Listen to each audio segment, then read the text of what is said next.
जब ये मीटिंग होता है और कोई बहुत दुख के साथ कहता है, कोई बहुत एग्रेसिव होके कहता है, कोई अपने बातों को समझाते हुए कहता है, तो वो सारी चीजें बहुत मतलब अंदर से ही ताकत देती है। मैं अगर मेरे अपने बारे में बोलूं, आप सभी को मैंने शायद पहले भी बहुत बार बोला है, मैं फुल टाइम नेटवर्कर हूं और शायद जून के महीने के बाद से हमको एक भी पेमेंट नहीं मिला है। और जो लोग मुझे पर्सनली जानते हैं उनको भली भांति पता है कि आज के डेट में मैं इनकम करने वाला आदमी हूं, लेकिन मैं खुद कहीं घर से निकल के जा नहीं पाता हूं। फिर भी घर चल रहा है और जब तक काम खत्म तब तक मैं कोई और काम नहीं करूंगा। ये कम से कम किसी और को नहीं तो हर्ष भाई और तो यही है कि आप लोग ही हो जो कि बहुत शक्ति मिलता है आप लोगों की बातों से। और ये जो मीटिंग हम लोग करते हैं, कहीं ना कहीं मतलब सारा जो जितना भी दिन भर का जो भी है वो सारा हम भूल जाते हैं। तो यही है, ये लोग जो भी काम कर रहे हैं ये फिर से घुमा के नेगेटिव पॉजिटिव की ओर ले आए हैं उसको, जो कि दिसंबर में इनके पास में बोलने के लिए कुछ बचा ही नहीं था।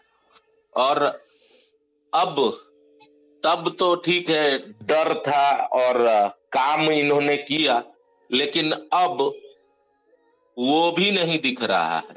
क्यों? क्योंकि उन्होंने अपने आप को तैयार कर लिया है, लेकिन हम लोग भी उस हिसाब से अपनी तैयारी पूरी पूरी कर चुके हैं। अगर हमको अपना पैसा नहीं मिलेगा तो आप भी दुनिया में कहीं बिजनेस नहीं कर पाओगे। और मैं आप लोगों को एक चीज और बताऊं कि यहाँ पर जो हमारे प्यारे सीएमडी मिस्टर फैजान खान है, उनका अभी भी 2 कंपनियां ऐसे हैं जो ऑलरेडी रन करते हैं, अभी भी रन कर रहे हैं, यानी उनका इनकम उनके पास जा रहा है। मैग्मा वर्ल्ड का तो छोड़ दीजिए।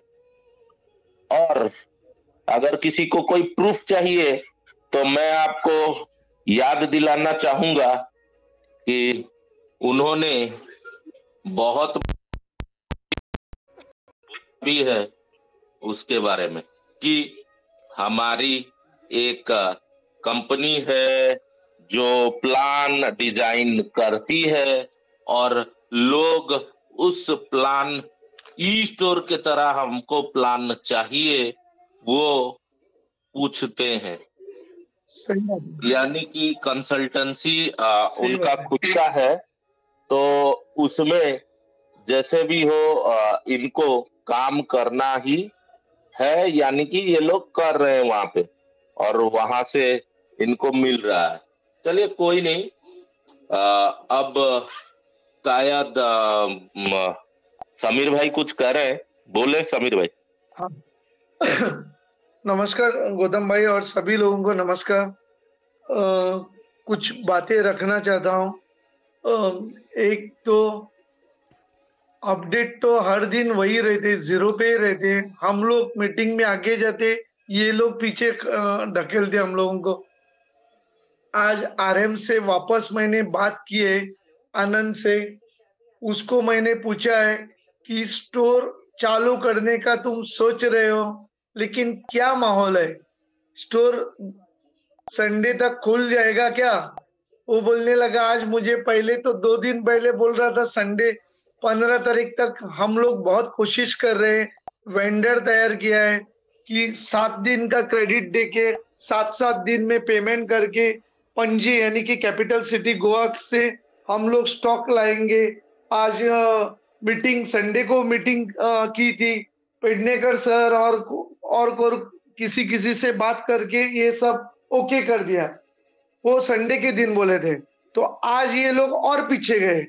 कोई एक दो दिन में आगे जाते हैं लाइफ में, ये तो गलतियों पे गलतियां कर ही रहे, अपनी गलतियों से सुधर नहीं रहे और हमको नेगेटिव बोल रहे। तो आज उसको पूछने के बाद उसने मुझे बोला कि मैंने बोला देखो भाई, मैं तो एकदम प्रैक्टिकल और मैं एकदम डायरेक्ट बोलता हूँ। तो अभी तक स्टोर ओपन करने की बात चल रही है। तुम लोग बोल रहे कि 1 करोड़ का स्टोर हो रहा है, 1 करोड़ 5 लाख का। तो स्टोर ओपन करने के लिए क्या तुम लोगों ने मेहनत की है? तो वो बोल रहा था हमारा काम चालू है, काम चालू है। मैंने बोला तुम मुझे बोलो संडे तक हो रहा है या नहीं हो रहा है। नहीं सर, ज्यादा करके हो जाएगा। मैंने बोला ठीक है, तुम लोगों को मालूम है क्या, आज आज लुसियाना सोरिस आज शायद ये मीटिंग में अभी बैठे होंगे। मैंने उनको आमंत्रित दिया है, जो हमारे लैंड ओनर है प्रॉपर्टी के। वो आज हमारे रेस्टोरेंट पे मेरे साइड में आके मुझसे बात करने आए थे। तो मैंने उनको बोला अपने पास और कोई स्टैंड नहीं, हम लोगों को लीगल करने के लिए एफआईआर करना ही पड़ेगा। और उनकी वाइफ तो जज है गोवा के कोर्ट की, बॉम्बे हाई कोर्ट की। तो वो बोल रहा था 4-5 दिन रुको यार। मैंने बोला ठीक है, मैं रुकने के लिए तैयार हूँ, लेकिन आप मुझे बोलिए कि क्या ये लोग साले लोग पैसा देने वाले हैं हम लोगों को? ये लोग तो बेवकूफी की बातें कर रहे हैं। सीएमडी ने खुद बोला था 31 दिसंबर को पेमेंट डालेगा, और अगर नहीं हुआ तो आप लोग स्टैंड ले लेना। तो अभी तो हम लोगों की अच्छाई थी कि हम लोग 10 तारीख तक चुप बैठे। अभी तक हम लोगों ने कुछ किया नहीं, लेकिन हम लोग पक्का 12 तारीख को मिसाइल डालने वाले हैं। तो मैंने ये बात लुसियाना सोरिस जो ओनर है उनसे आज होटल पे बात की है, जो मेरे साथ आए थे बात करने के लिए। मैंने आरएम सर को बोला कि देखो तुम लोगों को मालूम है क्या, हमारा 9th मंथ पेमेंट पेंडिंग है। 9 महीने में कितना प्रॉब्लम्स होता है क्या मालूम है? कितने लोगों ने पैसा लोन लोन अदा करके 90 to 95% लोगों का पैसा लोन से ही होगा। लोन का हम लोगों को इंस्टॉलमेंट नहीं आ रहा है। हम लोगों की डिमांड थी एक सैलरी, एक हमारा पेमेंट डाल दो। आपको क्या अपडेट है क्या? मुकेश त्यागी ने कुछ बोला है क्या? नहीं सर, मैं झूठा वादा नहीं करूंगा। उस दिन भी बोला, आज भी बोल रहा हूँ। मैंने बोला देखो ये हिसाब से कैसा चलेगा? बैंक तो हमारे यहाँ आके बोल रहे हैं कि हमारा इंस्टॉलमेंट दे दो। हम लोग चुप बैठे तो ये लोग चुप चुप बैठने वाले नहीं है।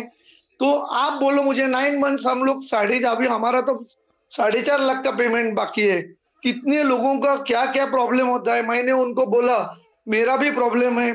थोड़े लोगों का तो सुनने के बाद मुझे इतने आंखों में आंसू आते, कोई कोई खाने के लिए भी इतना परेशानी हो रही, कोई तो सुसाइड करने की सोच रहे थे। 2 बंदों को हम लोगों ने मीटिंग में बोला है कि हम लोग सब साथ में हैं। तो ऐसे हालात में कैसा होगा? ये हालात लेके हम लोग जा नहीं सकते, कितना टेंशन होता है। तो देखो कुछ ना कुछ करना पड़ेगा।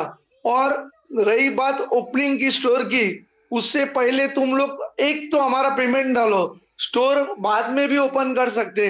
नहीं, वो बोलने लगे नहीं, लोगों का पेमेंट से ज्यादा पहले स्टोर ओपन करने का सोच रहे। मैंने बोला ठीक है, लेकिन अभी लैंड ओनर का क्या करने का? और तो बाद में वो अपने अपने एक्चुअल लाइन पे आ गया। वो भी बोलने लगा क्या बोलूं सर, मेरी भी फैमिली चल रही। मैं सोलापुर से आपको अभी हम लोग बात कर रहे। मेरा तो 9 महीने का सैलरी नहीं आया। उसका नाम है आनंद करंडीकर कुछ सरनेम है। वो बोल रहा इतना दिक्कत हो रही है। मैंने बोला कितने साल से तुम कंपनी में काम कर रहे हो? वो बोलने लगे सर मैं तो 3 साल से काम कर रहा हूँ, अभी 9 महीने इतना पेमेंट नहीं है। आप मुझे कुछ भी बोल सकते हैं, लेकिन मेरा कुछ गलती नहीं इसमें। उत्तम सर को मालूम है, उत्तम सर अभी मीटिंग में है। उत्तम सर ने भी उसको आज थोड़ा लेफ्ट राइट दिया। आज मैं जितना लेफ्ट राइट नहीं दिया, क्योंकि थोड़ा तो बैलेंस करना पड़ता है। उत्तम सर ने बहुत उसको हिलाया है कि क्या एक तो चालू करो, नहीं तो हमारा उनका स्टोर खाली करके दे दो। तो वो बोल रहा था बहुत प्रॉब्लम है। बाद में मैंने एक्चुअल ओनर मेरी वाइफ जो है उनको फोन पे बात करवाया। बाद में वो बाइक चला रहा था, वो बोलने लगा मैं थोड़ा टाइम के बाद कर रहा हूँ, उसने किया ही नहीं। ये हालत है, कुछ भी नहीं कर रहे, कुछ भी नहीं, सिर्फ हम लोगों को बेवकूफी की बातें कर रहे। हम लोगों ने इंसानियत के नाते 15 नवंबर से आज तक इनको हर टाइम 8 दिन 15 दिन का एक्सटेंशन दिया है। अभी तो इनकी हैसियत ही नहीं, और उनको तो मन से यही नहीं हो रहा है कि इन लोगों का पैसा देने का। अभी उसको इंग्लिश में कहावत है, where there is a will there is a way. लेकिन इनके माइंड में ही नहीं आ रहा है कि लोगों का पैसा देने का है। इनको तो पूरा पैसा हड़प करने का ही है। और अच्छी बात आपने बताई कि 119 करोड़ के बारे में हर्ष जी ने बताया, और ये साले लोग हम लोगों को हम लोगों को बेवकूफ बना रहे हैं कि अभी हांगकांग से फंड्स आया।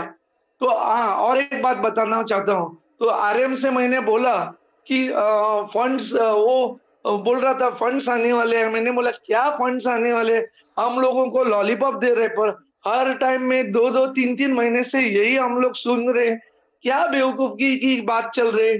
फंड्स नहीं आ रहे, फंड्स नहीं आ रहे, देने की ये रहनी चाहिए। और इतना होने के बावजूद हम लोग इतना चुप रहे। तो इनकी बहुत बहुत ये है, हम लोगों ने उन पे मेहरबानी की है। तो 12 तारीख और इंतजार न करते वक्त आगे का हम लोग मिसाल छोड़ ही देंगे, और इनको बराबर हम लोगों का पावर दिखाएंगे। और मैंने तो गोवा के ग्रुप में तो भी 2-3 वीडियो जो डाला है, तो ये लोग लीडर भी कुछ सबक ले सकते हैं इनसे। लेकिन वो तो एकदम निर्लज लोग हैं। वो कहावत है ना, निर्लजम सदा सुखम, यानी कि इनको कुछ भी कहे, लेकिन इनको कुछ खाने को दे दिया तो ये हजम करते हैं। और बस, और कुछ नहीं कहना चाहता गौतम भाई, प्लीज। Thank you. धन्यवाद समीर जी, बहुत बहुत धन्यवाद। हमारे सबसे छोटे लीडर हमारे साथ हैं, वो भी बहुत कुछ कहना चाहेंगे, लेकिन आज रेडी हैं अभी। अगर मैं वही बुलाना चाहूंगा हमारे सबसे छोटे लीडर को। आज तो आवाज घनी कर रखी है। आपका स्वागत है, आप आइए। कौन ले रहा? अगर आप सुन रहे हैं तो अपने आप को अनम्यूट करें, और आपने कहाँ कहाँ तीर तोप लगाए हैं वो थोड़ा बताएं सुनाई दे देता कि किला फतेह कैसे किया जाता है।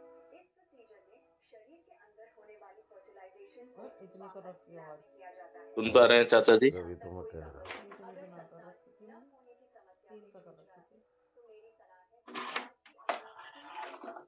चलिए, अगर खाना खा रहे होंगे शायद, पता नहीं, कोई नहीं। तो यही है, हमारे साथ में चेतन भाई है। चेतन भाई, अगर आपके पास में कर्नाटका से कोई अपडेट है, जैसे समीर भाई ने गोवा से बताया, चेतन भाई अगर आपके पास में कुछ भी थोड़ा बहुत अपडेट है तो बताइए। नमस्ते सर। नमस्ते चेतन भाई, स्वागत है। अपडेट मतलब क्या सर, क्या बोलने का, आपको भी पता है। वो हर रोज जी फोन जी। कर रहा है, मुकेश त्यागी हर रोज फोन कर रहा है, हर रोज बता रहा है 10 स्टोर ओपन कर दूंगा, ओपन करवा दीजिए, ओपन करवा दीजिए। क्या करेंगे सर, ओपन तो नहीं होगा। वो 1 मंथ का रेंट डालता हूँ करके बोल रहा है, अभी बोल रहा है 1 मंथ का ही रेंट पे भी नहीं डालता हूँ, ऐसे ओपन होता है सिर्फ बातें में सर। और कल तो इधर एक आदमी को, मतलब एक इन्वेस्टर को, मतलब फ्रेंचाइजी ओनर सर, उसको आईडी मेंबर्स आके, बिल्डिंग ओनर्स आके, सब लोग मार के, मतलब बोलने के लिए मतलब तकलीफ हो रहा है सर सबको। अभी इंटरेस्ट ही चला गया है सर। जी आपका बिल्कुल। ग्रुप है, हम इधर बातें करते सुनते हैं, जरा थोड़ा बहुत वो क्या बोलते हैं उससे ऑक्सीजन मिलते करके बोलते हैं ना, सिर्फ उतना है सर।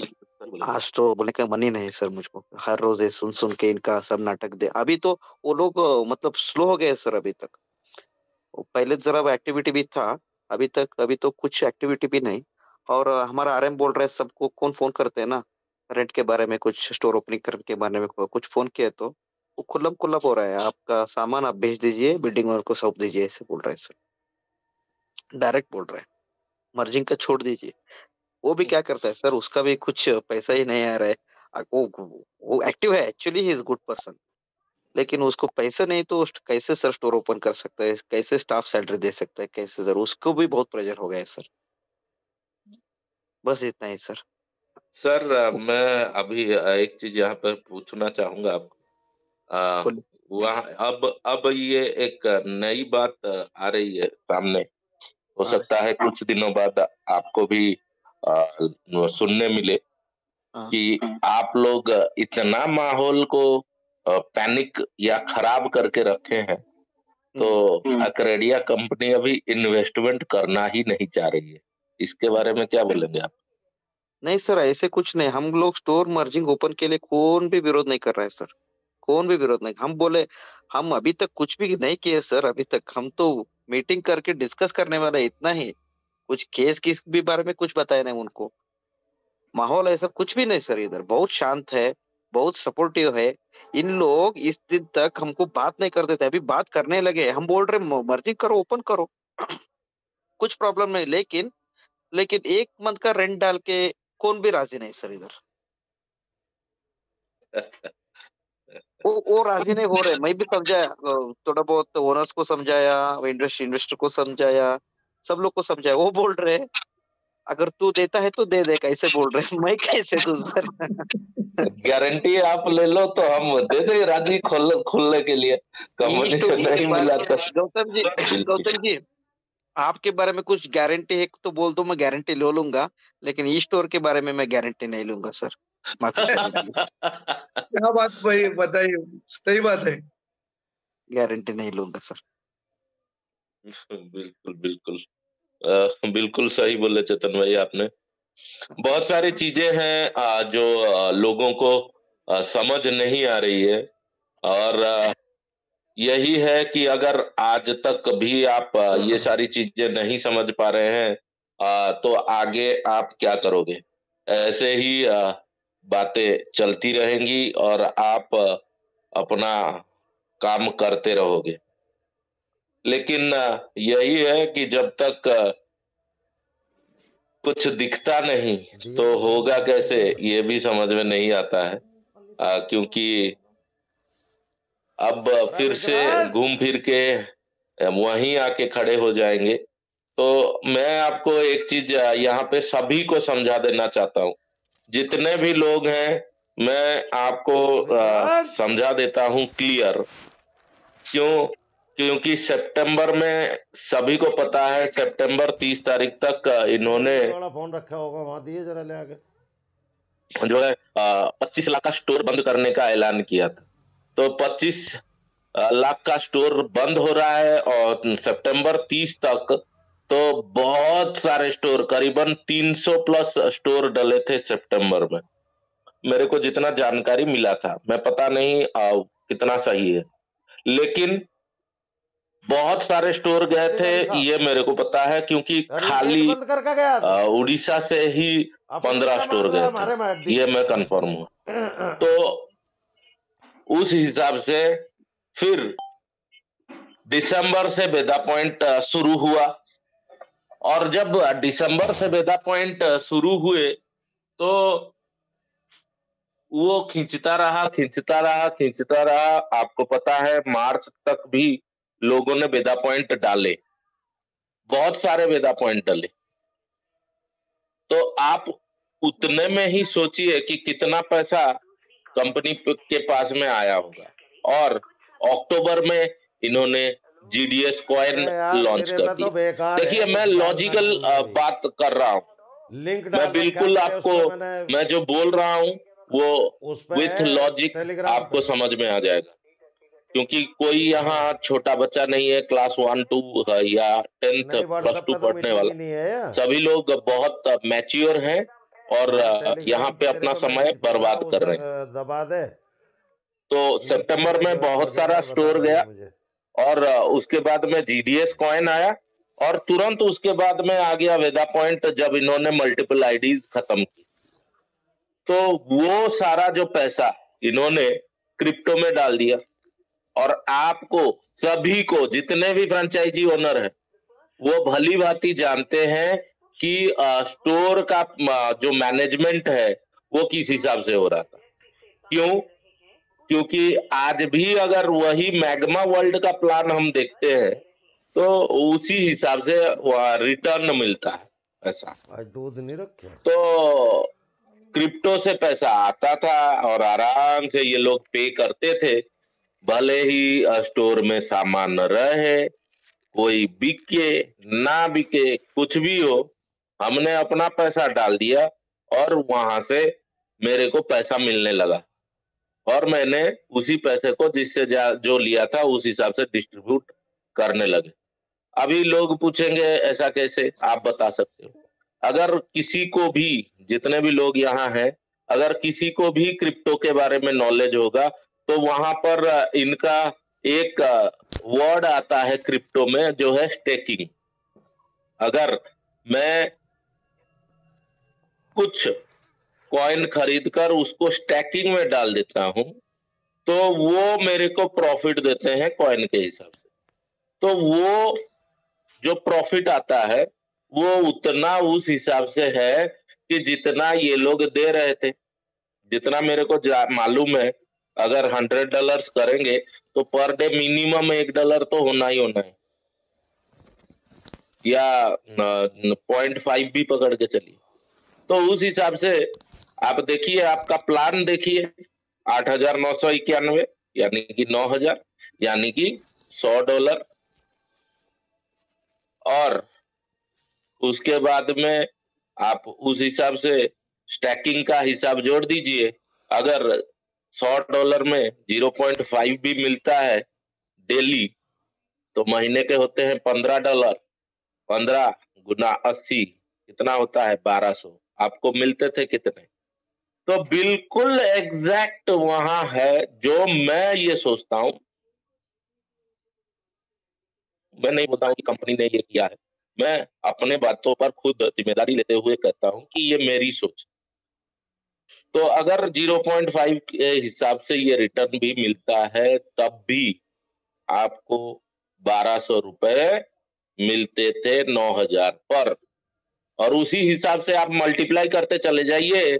जो फ्रेंचाइजी हुआ या जो भी है, डेटा पॉइंट है या जो भी है, वो अपने हिसाब से है। तो जब रसिया और यूक्रेन का शुरू हुआ मामला, मार्च में शुरू हुआ, और जो पेमेंट, क्योंकि मैं नेटवर्कर भी हूं तो पेमेंट आते थे रेगुलर, तो पहले माहौल बिगड़ा स्टोरों का, फिर पेमेंट लेट होना शुरू हुआ, वीकली लेट होते चला, 1 वीक डिले चला, फिर 2 वीक 15 दिन तक डिले हो गए।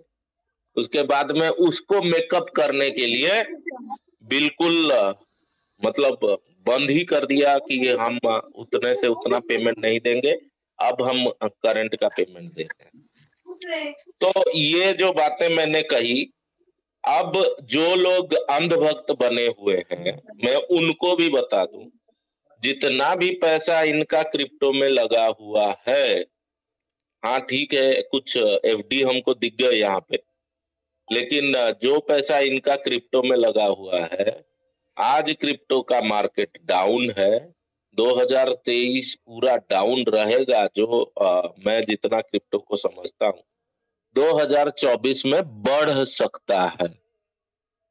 तो ये हो सकता है कि वो कहीं बाहर से पैसे लाए, या ये भी हो सकता है कि वो इंतजार करे कि कब अपना क्रिप्टो मार्केट बढ़े और हम उस पैसे को वापस इंडिया में यूज कर सके। या फिर ऐसा भी हो सकता है कि जो मैग्मा वर्ल्ड इन्होंने बनाया है उसमें से कुछ पैसा निकाल के फिर इंडिया में इन्वेस्ट कर, कुछ भी हो सकता है। लेकिन पेमेंट, बार बार सभी लोग बोलते हैं पेमेंट मिलेगा, लेकिन कब मिलेगा कोई गारंटी नहीं है।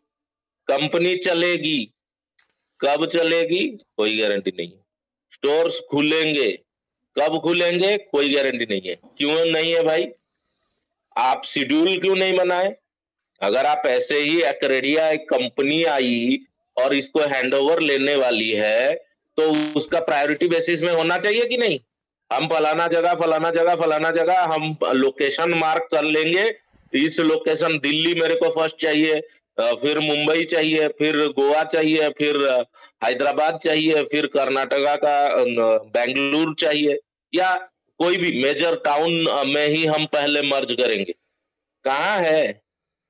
कोई लिस्टिंग नहीं है। आ गए मुंह उठा के और शुरू कर दिया ऑडिट। क्यों शुरू किया ऑडिट? अभी चलिए जानते हैं उसके बारे में भी, ऑडिट के बारे में। ऑडिट क्यों किया गया? जितने भी लोग मेरे को सुन रहे हैं, अब ये लोग वो भी जान ले कि ऑडिट क्यों किया गया। जैसे कि हमारे साथ में क्योंकि मुंसाब भाई है और हर्ष भाई का तो खुला नहीं है, तो मैं यही कहना चाहूंगा कि ऑडिट क्यों किया गया, अगर उसके बारे में मैं जितना जानता हूं, इन्होंने इसलिए किया। मान लीजिए मेरा स्टोर 25 लाख का है और मैंने वहां पर 8 महीने तक पेमेंट लिया है 1-1 लाख करके, तो मेरा बचता कितना है? मेरा 17 लाख बचता है। कंपनी मेरे को प्रिंसिपल अमाउंट के बदले हमको 17 लाख रुपए और देने वाली है। मेरे स्टोर में सामान कितने का है? मान लीजिए मेरे स्टोर में 5 लाख का सामान है, तो 17 में से 5 गया, कितना बचा?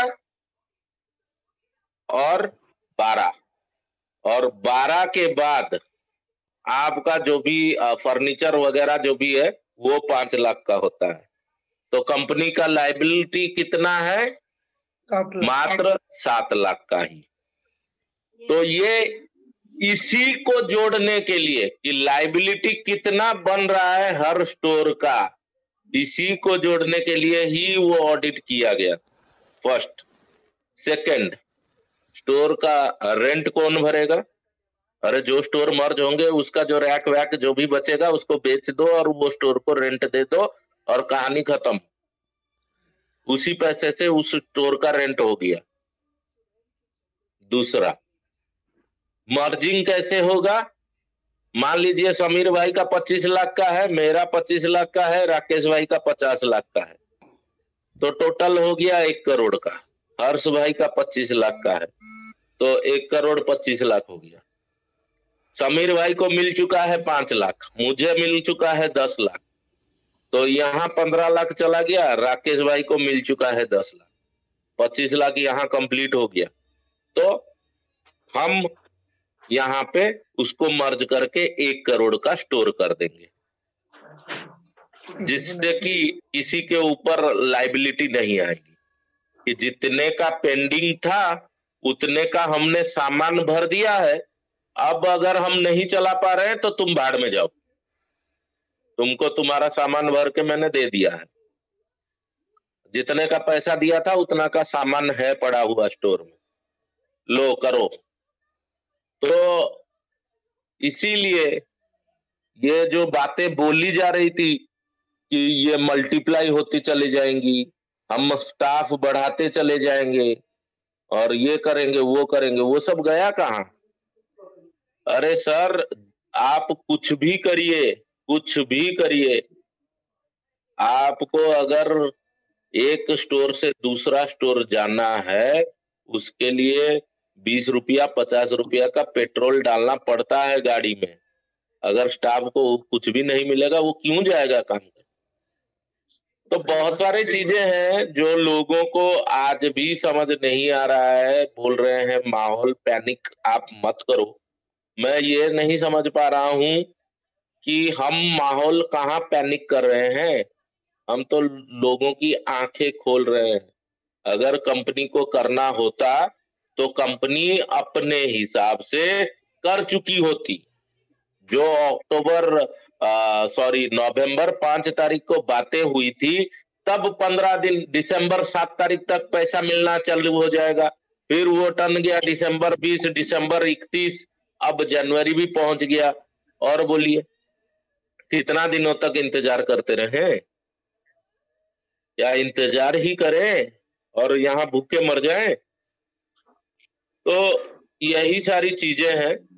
अभी राकेश भाई हमारे साथ में आ चुके हैं, क्योंकि राकेश भाई जब बोलते नहीं थे और जब बोल रहे हैं तो बम गिरा रहे हैं, तो मैं चाहूंगा राकेश भाई आप आ जाओ। नंदलाल जी है पीछे, नंदलाल जी को भी बुलाएंगे अगर उनका खाना खत्म हो गया होगा। राकेश भाई आपका स्वागत है। गौतम भाई, जब तक समीर जी को बोलने दिया जाए, थोड़ा 10 मिनट में मैं आता हूँ। ओके, ठीक है। समीर जी को बॉम्ब गिराने दिया जाए। बॉम्ब गिराने में तो समीर जी ऑलरेडी गिरा चुके हैं, बहुत सारे बॉम्ब गिरा दिए। चलिए कोई नहीं, अंकल जी को बुला लें। और चाहे तो और भी डालता हूँ बॉम्ब। बॉम्ब का ट्रक ही रखा है सर, ट्रक ही रखा है। बिल्कुल बिल्कुल सर, गिराने का मौका आप दिया जाएगा, आपको टेंशन न लें। यस सर, 12 तारीख को। बिल्कुल जी। जी नंदलाल जी, अगर आप सुन रहे हैं, आप आ सकते हैं तो आ जाएं, क्योंकि बहुत सारे लोग हैं और मीटिंग हमको जल्दी खत्म करना है।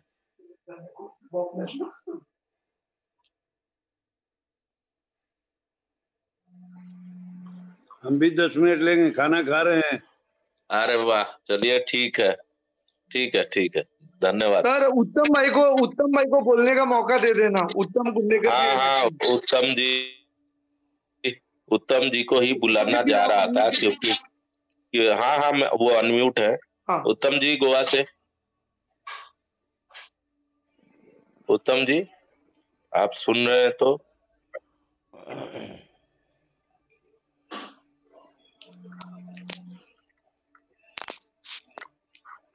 चलिए राजेश गर्ग जी, आप कुछ बताना चाह रहे हैं तो बताइए।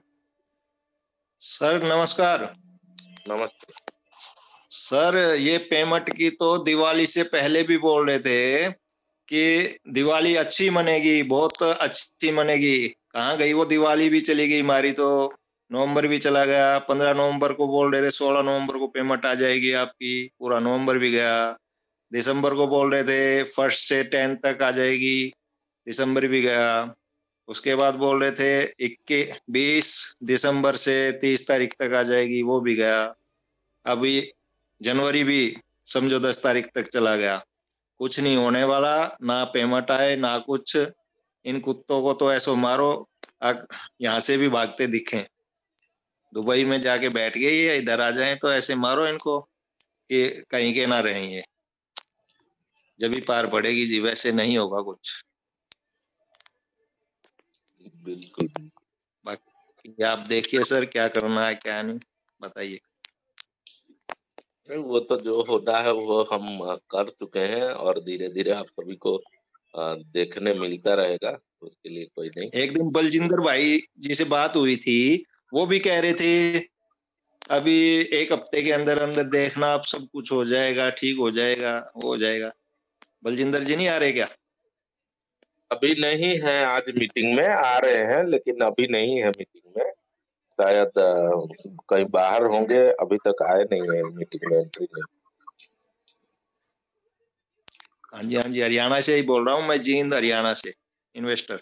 जी जी, पता है, आप काफी बार आ चुके हो। हाँ जी, हाँ जी सर, होने जाना कुछ नहीं है, ये तो ऐसे ही बकाए रहेंगे, ऐसा ही मतलब वो करते रहेंगे। तो मैं तो यही कहूंगा कि स्टोरों को सामान निमटू के अपने बंद कर दो सब, बस। नुकसान जो होना था वो तो हो ही चुका सर, क्या करें। इन्होंने तो सारों ने नुकसान चलिए ये तो कर रहे हैं, जैसे अभी समीर भाई ने बोला, आप अपने आरएम से बात कर ले इस विषय पे, और फिर जैसा होगा वैसा कर लीजिएगा। क्या कौन आरएम है सर? फोन तो उठाता ही नहीं आरएम वगैरह। कौन है आरएम? सुशील यादव है, फोन ही नहीं उठाता वो आरएम तो। मारे जाओ घंटी। अरे बाप, कितनी भी घंटी लगा लो आप, फोन ही नहीं उठाता। बताओ किससे बात करें। मैसेज डालिए उसको, रिप्लाई नहीं देता है। कुछ नहीं रिप्लाई आता सर। अरे बाप, 6 बार मैसेज डालिया, डेली फोन कर लेता हूँ, कोई जवाब नहीं, ना फोन वही उठाना तो, ना मैसेज। यही सब बताइए तो क्या किया दिक्कत जाए। है। आप एक दिन जफर भाई से बात हुई थी, एक दिन वो हुई थी मेरी दिसंबर में, 24-25 दिसंबर के आसपास। जी तो मैंने उनको बोला कि मगा जी वो तो अभी नु कह रहे हैं 15 दिन और लगेंगे अभी ओपनिंग में इसमें। बोला नहीं नहीं मैं करता हूँ अभी बात, अभी बताता हूँ। उन्होंने भी फिर फोन नहीं उठाया, वो भी नहीं फोन उठा रहे। फिर यही पहले तो तो बोले दिक्कत है। एक हफ्ते के अंदर अंदर चालू हो जाएंगे, उसके बाद कोई फोन नहीं उठा रहे। अरे सर, पैसा का कुछ दिखेगा तभी ना ये फोन उठाएंगे, और कुछ दिनों बाद तो ये फोन स्विच ऑफ ही दिखेंगे।